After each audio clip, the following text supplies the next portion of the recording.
نحمد و نصلی علی رسولہ الکریم اما بعد فاعوذ باللہ من الشیطان الرجیم بسم اللہ الرحمن الرحیم۔ السلام علیکم ورحمۃ اللہ وبرکاتہ۔ سورہ البقرہ۔ سورہ البقرہ مدنی سورہ ہے۔ قرآن مجید کے نزول کے اعتبار سے 86 نمبر پر اور ترتیب کے اعتبار سے دوسرے نمبر پر آنے والی سورت ہے۔ یہ قرآن کی طویل ترین سورت ہے جو 2.5 سپاروں پر مشتمل ہے۔ اس کے 40 رکوع اور 286 آیات ہیں۔ اس سورہ کے 8ویں رکوع میں قوم بنی اسرائیل یعنی حضرت موسیٰ علیہ السلام کی قوم کو اللہ سبحانہ وتعالیٰ نے گائے کے ذبح کا حکم دیا تھا، اور اس کے بعد جو مکالمہ اور واقعہ رونما ہوا تھا اس کا تذکرہ موجود ہے۔ اللہ سبحانہ وتعالیٰ سورہ البقرہ کی آیت نمبر 67 میں فرماتے ہیں، بے شک اللہ تمہیں حکم دیتا ہے کہ گائے ذبح کرو۔ گائے کو عربی زبان میں بقرہ کہا جاتا ہے۔ اس گائے کے واقعے کے حوالے سے سورت کا نام رکھ دیا گیا۔ اس سیدھی سادھی توجیہ کے علاوہ اور کوئی وجہ خاص اس نام کی موجود نہیں ہے۔ اس سورت کا ایک نام الزہراوین ہے۔ الزہرا کا مطلب ہے چمکدار، روشن، اور الزہراوین سے مراد 2 چمکنے والیاں۔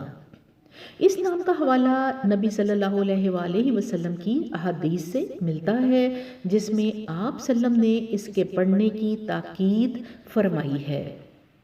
حضرت ابو امامہ باہلی رضی اللہ عنہ سے روایت ہے کہ میں نے رسول اللہ صلی اللہ علیہ وآلہ وسلم سے سنا، آپ صلی اللہ علیہ وسلم فرماتے تھے، قرآن پڑھو، اس لیے کہ وہ قیامت کے دن اپنے پڑھنے والوں کا سفارشی ہو کر آئے گا، اور 2 چمکتی صورتیں پڑھو، سورہ البقرہ اور سورہ آل عمران، اس لیے کہ وہ میدان قیامت میں آئیں گی، گویا 2 بادل ہیں یا 2 سائبان یا 2 ٹکڑیاں ہیں اڑتے جانور کی، اور حجت کرتی ہوئی آئیں گی اپنے لوگ کی طرف۔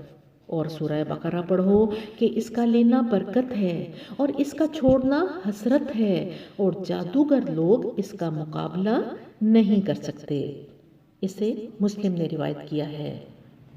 حضرت ابو ہریرہ رضی اللہ عنہ سے روایت ہے کہ رسول اللہ صلی اللہ علیہ وآلہ وسلم نے فرمایا، ہر چیز کی ایک کوہان ہے، اور قرآن عظیم الشان کی کوہان سورہ البقرہ ہے، اور اس میں ایک آیت ہے، وہ سردار ہے قرآن کی تمام آیتوں کی، اور وہ آیت الکرسی ہے۔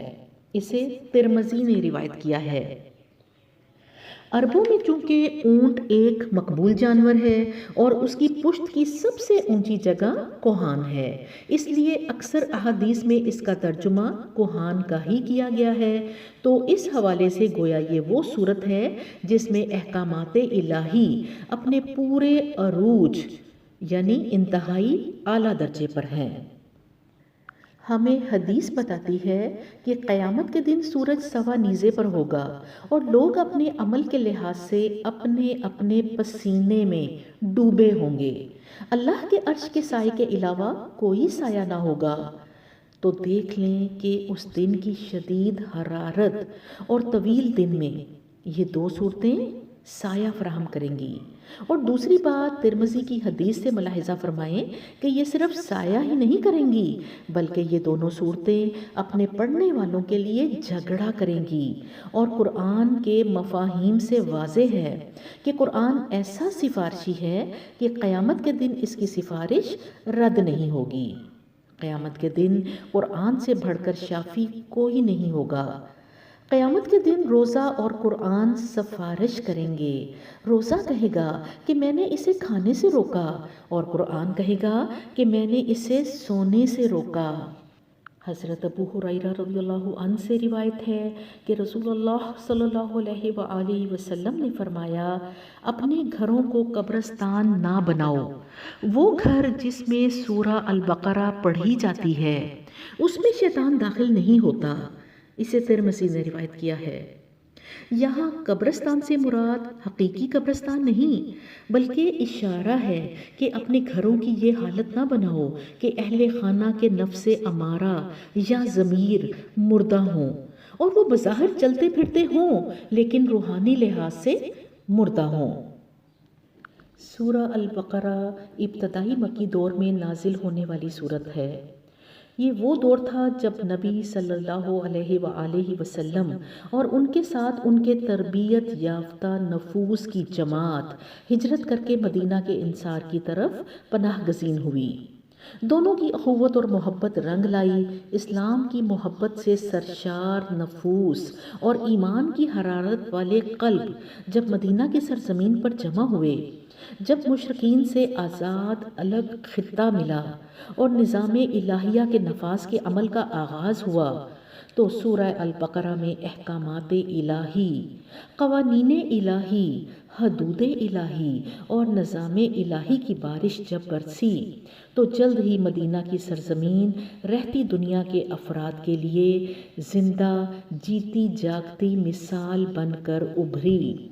وہ مدینہ جس کی زمین اللہ کی، جہاں نظام اللہ کا، جہاں قانون اللہ کا تھا، تو وہاں حاکمیت بھی اللہ کی قائم ہو گئی۔ اب انشاءاللہ تعالی سورہ البقرہ کی اہمیت کو، اس کے فضائل کو جاننے کے بعد اب ہم اس کی تفسیر پڑھیں گے۔ آپ سب بہنوں سے درخواست ہے کہ اس کی تفسیر کے لیے باوضو ہو کر بیٹھا کریں اور اپنا قرآن اور اپنی ایک ڈائری اپنے پاس ضرور رکھیں تاکہ ساتھ ساتھ آپ اپنے نوٹس بناتی جائیں۔